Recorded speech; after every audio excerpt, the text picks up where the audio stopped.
২০ বছর ধরে ভারতে অবস্থান করছেন জিতেন্দ্রনাথ পোদ্দার। ২০০৭ সালে একবার এসে আবার ফিরে যান। এরপর ১.৫ যুগেরও বেশি সময় ধরে দেশে আসেননি। কিন্তু দেশে না আসলেও তার নামের জমি দলিল করে নেওয়ার ঘটনা ঘটেছে। সিরাজগঞ্জের বেলকুচি সাব রেজিস্ট্রারের অফিসে এমনই ভয়াবহ জালিয়াতির ঘটনা ঘটেছে। বিষয়টি নিয়ে এলাকায় চাঞ্চল্যের সৃষ্টি হয়েছে। স্থানীয়রা জানিয়েছে, এই সাব রেজিস্ট্রি অফিসে এ ধরনের জালিয়াতির ঘটনা প্রায়শই ঘটে আসছে। অভিযোগ উঠেছে sub registrar Masud Rana, office সহকারী নজরুল ইসলাম ও দলিল লেখক আব্দুল মতিনের যোগসাজশে ভুয়া ক্রেতাদের জাল স্বাক্ষরে এই জমি রেজিস্ট্রি করা হয়েছে। আর এই প্রতারণার মূল হোতা বগুড়া জেলার শেরপুর উপজেলার সমীরণ মণ্ডল নামে এক ব্যক্তি। জিতেন পোদ্দার তো ভারতে। কিছুদিন আগে আমাদের একটা নিউজ আসলো, বা ওই একবারে জাল দলিল করার পর একটা দলিল সহকারে আমাদের কাছে পাঠাইলো জামাই, বীরেন পোদ্দারের জামাই সমীরণ মণ্ডল।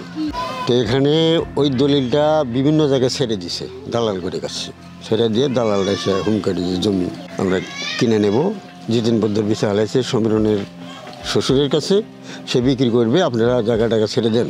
তো বললাম যে জিতেন পোদ্দার দলিল করে দিল। জিতেন পোদ্দার তো ভারতে, সে তো আসে নাই, কদিন আসে বর্ডার এলাকায় এসে আমাকে দলিল করে চলে গেছে, দলিল করে দিয়ে বীরেন পোদ্দারে। বললাম না, কোনো দিনও না। আমরা তার সাথে যোগাযোগ করলাম মোবাইলে, বললাম না আমি তো যাই নাই বাংলাদেশে, তারা দলিল করলো কেমন করে, অর্থাৎ ভেক দলিল। এদিকে এ ঘটনায় সাব রেজিস্ট্রার বরাবর লিখিত অভিযোগ দায়ের করেছেন ভুক্তভোগী জিতেন্দ্রনাথ পোদ্দারের ভাতিজা উত্তম কুমার পোদ্দার। জানা যায়, বেলকুচি উপজেলার গাবগাছি গ্রামের জিতেন্দ্রনাথ পোদ্দার ভারতে অবস্থান করলেও তার নিজস্ব ২৮.৩৮৬% জমি গত ১১ ফেব্রুয়ারি বীরেন্দ্রনাথ পোদ্দারের নামে রেজিস্ট্রি হয়। এ দলিলের সাক্ষী ও শনাক্তকারী হয়েছেন ক্রেতা বীরেন্দ্রনাথের একমাত্র মেয়ে জামাই সমীরণ মণ্ডল। কিন্তু জমির মালিক জিতেন্দ্রনাথ দেশেই আসেননি। ২০-২৫ বছর তো হয়েছে, তা গেছে সে, কিন্তু সে আসবে।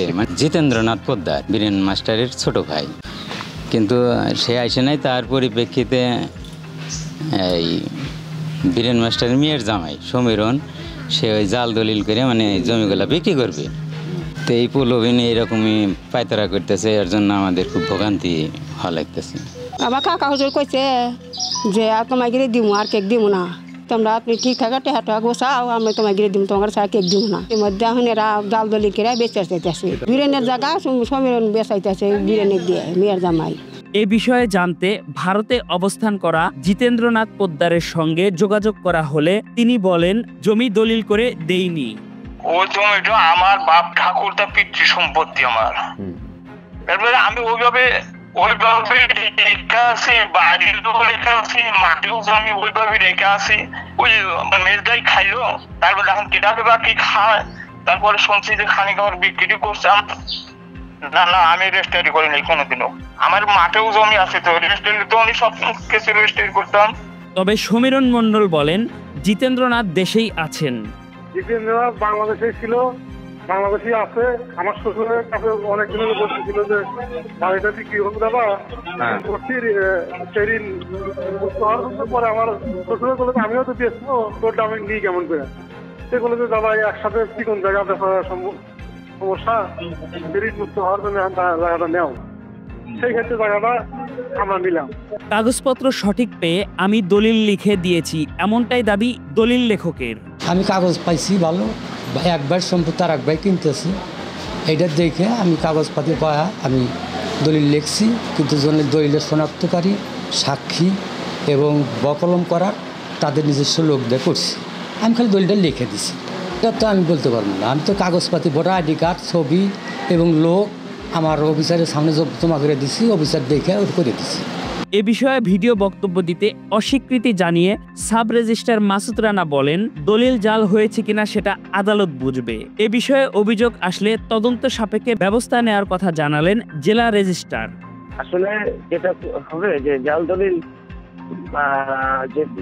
যে বিষয়টা, জাল পার্সন হতে পারে, কিন্তু দলিল জাল হয় না। পার্সন জাল হতে পারে, কিন্তু সেটা যদি প্রকৃত জাল হয়ে থাকে তাহলে এটা আদালত প্রমাণ করতে হবে আদালতে যে এটা জাল হয়েছে।